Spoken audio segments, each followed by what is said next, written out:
शोर नहीं। यहाँ तक हमने पढ़ लिया था डन लास्ट क्लास में हमारा। यहाँ तक समरी में बोल देती हूँ बेटा तुम्हें, क्योंकि तुम नहीं थे कल। तो यहाँ पर जो पूरा चैप्टर है, एक लड़की की कहानी पढ़ाई के लिए कोशिश के बारे में कहा गया है। वो चाहती थी कि वो स्कूल जाए, बट उनके पेरेंट्स उसे अलाउड नहीं करते थे। ठीक है, एक लड़की जो कि अपने पेरेंट्स के साथ साथ और 3 भाइयों के साथ रहा करती थी। क्लियर? ओके। तो एक दिन वो बार बार चाहती थी, अपने पेरेंट्स को बोलती थी कि मुझे भी स्कूल जाना है, जब सारे भाई मेरे जा रहे मैं क्यों नहीं जा सकती। तो उनके मम्मी बोलते थे मैं भी बाद में तुम जाओगे। ठीक है, इस तरह वो चाहती थी स्कूल जाना, बट वो नहीं जा पा रही थी। तो उसी दुख से वो आई, नदी के किनारे के पास बैठ के रो रही थी। क्लियर? और रोते टाइम नदी ने सुन लिया। ये कोई रियल बात नहीं है। ठीक है, तो नदी फ्रिक्शनल है। तो नदी सुनी, नदी फिर पूछी। ठीक है, क्या पूछी कि हुआ क्या बेटा, रो क्यों रहे हो। ठीक है, फिर लड़की बताने लगी सारे अपने दुख का कहानी कि ऐसे हुआ। फर्स्ट मेरे 2 भाई जा रहे थे, मम्मा को पूछी मैं अगर 2 भाई जा रहे तो मैं क्यों नहीं जा सकती। फिर मम्मी बोली कि तुम छोटे हो, बाद में जाओगे। तो फिर उनका तीसरा भाई जन्म हो गया। फिर बोले कि जब तीसरा भाई हो गया तो अब तो मैं बड़ी हो गई हूँ, अब मैं जा सकती हूँ, ऑलमोस्ट 10 हो चुकी थी। ठीक है, अब तो मैं स्कूल जा सकती हूँ। फिर भी उनके मम्मी बोली कि नहीं, अब भी तुम बाद में जाओगे, अब तुम छोटे भाई का ध्यान रखो। ठीक है, इतना तक हुआ था। ठीक है, ये बोलते बोलते और रोते रोते उसके स्टॉप हो गई थी। ठीक है, अब आगे बढ़ते हैं। वो यहाँ पर दिया है, वो उसके भाई भी नहीं जा सकते। हाँ, यहाँ पे लिखा why I go to school like इतना नहीं लगा, उसके भाई भी नहीं जा सकते। नहीं, आई कांट मतलब मैं नहीं जा सकती हूँ भाइयों की तरह। ठीक है, भाई तो जाते थे बट ये नहीं जा रही थी, समझ रहे? लाइक बोला है ना, लाइक मतलब उनकी तरह। क्लियर हुआ अभी? अब आगे चले, ध्यान से सुनो। ठीक है, हमेशा पास बैठना। अब आगे देखो कि I am scared to go to school and I am so old now, they will never let me go. देखो अब जो है वो चाहती थी जाना, बट नदी को ये सारे बातें बता रही थी और रो रो के वो स्टॉप हो गई थी। फिर बोली कि I am scared to go to school, मैं डर गई हूँ स्कूल जाना। क्यों? अब क्यों डरी हुई है? Because I am so old now, क्योंकि अभी वो बड़ी हो चुकी है। अगर तुम 10 साल के हो गए हो, फिर तुम स्कूल में जाके ज्वाइन हो गए क्लास लाइक बाल बाटिका में, तो सोचो तुम्हें कैसे लगेगा। तुम्हें तो डर लगेगा ना कि कैसे ज्वाइन होंगे, वो मुझे एक्सेप्ट करेंगे, स्कूल वाले एक्सेप्ट करेंगे या नहीं, या फिर बाकी बच्चे मुझे चिढ़ाएंगे, क्या सोचेंगे लोग, मन में आएगा कि नहीं बताओ, है कि नहीं? तो ठीक उसी तरह उसके भी मन में आ रही है, जानवी की भी मन में आई है कि I am scared to go to school, मैं डरी हुई हूँ, मैं डर गई हूँ स्कूल जाना। Why she was scared? Because she was so old now. How old she was? 10 years, almost 10 years हो चुकी थी। ठीक है, and they will never let me go, क्योंकि वो बार बार अपने मम्मी को पूछ रही थी और मम्मी हमेशा बोलते थे कि बाद में जाना, बाद में जाना। तो इस चीज़ से वो कन्फर्म हो गई थी कि शायद may be they will never let me go, वो मुझे कभी जाने देंगे ही नहीं। क्लियर हो रहा है? क्लियर हो रहा है बेटा? चलो कि but I want to go, भले ही वो ना चाहे बट मैं जाना चाहती हूँ। I want to learn to read like Itan and Meena, मैं इटान एंड मीना, ये 2 भाई है उसके, इनके तरह मैं भी जाना चाहती हूँ स्कूल, और मैं भी सीखना चाहता हूँ, पढ़ना लिखना ये सारी चीज़ें मैं सीखना चाहती हूँ। ठीक है, तो Jahnavi called her brother Itan, Jahnavi अपना भाई को क्या बुलाता है? Itan. Itan means elder brother. Itan का मतलब क्या है?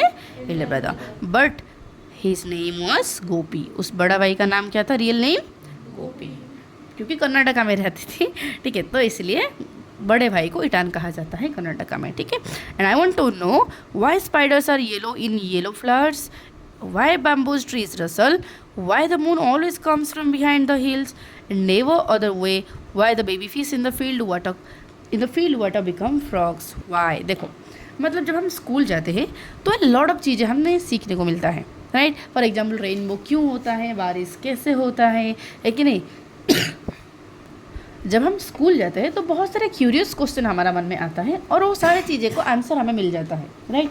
हमें जानकारी होता है, हमें जानने के लिए मिलता है। वी वांट टू नो कि बारिश होता कैसे है। देन हम पढ़ते पढ़ते हम जान भी लेते हैं, है कि नहीं? फिर हम जानना चाहते हैं कि ये मछली तैरता बाहर पानी में ही क्यों तैरता है, बाहर आने से क्यों मर जाता है, उसका भी जवाब हमें मिल जाता है। फिर सूरज हमारा जो सन है वो ईस्ट में ही क्यों रेज होता है, उसका भी जवाब हमें मिल जाता है, राइट, डे और नाइट होता कैसे है, lot of questions come in our mind and gradually we get this answers when we promote होके जाते हैं आगे आगे क्लासेस में। समझ आया कि नहीं? तो ठीक उसी तरह उनके भी मन में, जानवी की भी मन में बहुत सारा क्यूरियस क्वेश्चन आती है। क्या क्या क्वेश्चन आती है वो भी जानना चाहती है कि I want to know why spiders are yellow in yellow flowers. मैं जानना चाहती हूँ कि येलो फ्लावर्स में स्पाइडर येलो क्यों दिखते हैं। अब बता सकते हो कोई येलो क्यों दिखते हैं? नहीं, वो उनका खुद को प्रोटेक्शन करने का तरीका है। ठीक है, जो आर्मी वाले जो होते हैं लोग, हाँ वही, ठीक है, हाँ, तो खुद का कलर को अपने एनवायरनमेंट की जैसे बना देने से क्या होगा, सामने वाले कोई अगर अटैकर आएगा तो देख नहीं पाएगा। ठीक है, इसी वजह से, ठीक है, क्योंकि कलर चेंज नहीं होगा। अब मैं सपोज इस कलर का पहनी हुई हो साइड में बिल्कुल, या फिर मेरा ये वाला कलर बिल्कुल अगर सेम हो जाएगा तो तुम तो डिफ्रेंशिएट नहीं कर पाओगे, राइट। तो ठीक उसी तरह अगर स्पाइडर बिल्कुल येलो, स्पाइडर मतलब स्पाइडर बिल्कुल येलो हो जाएगा पत्ते की तरह या फिर फूल की तरह, तो सामने वाला जो अटैकर है आएगा अटैक करने के लिए तो उससे वो कंफ्यूज हो जाएगा, अटैक नहीं कर पाएगा। That's why. क्लियर? आगे फिर बोला कि why bamboo trees rustle. Bamboo trees rustle क्यों करते हैं? रसल मतलब क्या है? Light sound made by leaves rubbing against each other. जब पत्ते होते हैं, राइट, पत्ते जब एक दूसरे के, सूखे पत्ते जब एक दूसरे के साथ टकराते हैं तो जैसे आवाज़ आता है ना, खड़खड़ वाला आवाज़, उसी को कहा जाता है रसलिंग। ठीक है, फॉर एग्जाम्पल यहाँ पर बहुत सारे सूखे पत्ते होंगे, तुम जाके उसके ऊपर पैर रख दोगे तो कैसे आवाज़ आता है? हाँ, सीधे तो नहीं, मतलब हाँ ऐसे तो नहीं, समथिंग कुछ ऐसे खड़खड़ वाला आवाज़ आता है। ठीक है, उसे कहा जाता है रसलिंग। ठीक है, तो ये जानना चाहती है कि जो बैम्बू ट्रीज रसल क्यों करते हैं, बताओ क्यों करते होंगे? क्योंकि बैम्बू ट्रीज़ के जो पत्ते होते हैं, जब हवा होता है, बैम्बू ट्रीज़ का स्टेम बहुत ही पतला है, जब एयर फ्लो होता है, विंड बहता है तो वो आपस में टकराते हैं, तो रसल तो होता है। समझ है? तो that's why why the moon always come from behind the hill. Moon हमेशा पहाड़ों के नीचे से क्यों आता है? बताओ क्यों आता होगा? क्योंकि पहाड़ के, देखो फॉर एग्जाम्पल मून पहाड़ के नीचे से नहीं आता, बट पहाड़ के वजह से उसके आगे वाला पोजीशन हम देख ही नहीं पाते, पहाड़ ब्लॉक कर लेता है। अब देखो फॉर एग्जांपल मैं यहाँ पर खड़ी हूँ, ये पहाड़ है मेरा, मैं यहाँ पर खड़ी हूँ, ठीक है, यहाँ पर मून है, तो मुझे कैसे दिखेगा? दिखाई ही नहीं देगा। वाई? क्योंकि बीच में तो पहाड़ आ गया।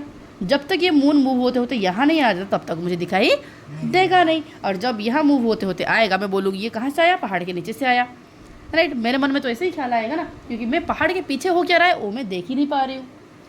समझ है? That's why it seems like moon always come behind hills. ठीक है, अब आगे कि नेवर द अदर वे, मतलब और किसी डायरेक्शन से आता नहीं है। Why the baby fish in the field water becomes frog, and why baby fish जो पानी में मछली की तरह लगता है वो फ्रॉग क्यों बन जाता है? पढ़े थे क्या है? टैडपोल्स। दिखता तो है बेबी फिश की तरह, उसका पूंछ भी हो जाता है बिल्कुल मछली की तरह। जब मैं छोटी थी तो इस तरह सारे जो फ्रॉग के सारे बेबी को मैं मछली मानती थी और पकड़ पकड़ के खेला करती थी। फिर बाद में मम्मी से डांट सुनने को मिलती थी कि ये तो फ्रॉग है। तो बिल्कुल डिफरेंशिएशन कर ही नहीं पाओगे, फ्रॉग का बच्चे जैसे दिखेगा मछली का भी बच्चे बिल्कुल वैसे दिखेगा शुरुआत में, स्टार्टिंग में। ठीक है, फिर जैसे जैसे वो ग्रो होता जाएगा। कितने स्टेजेस थे? क्या क्या थे, कुछ याद है?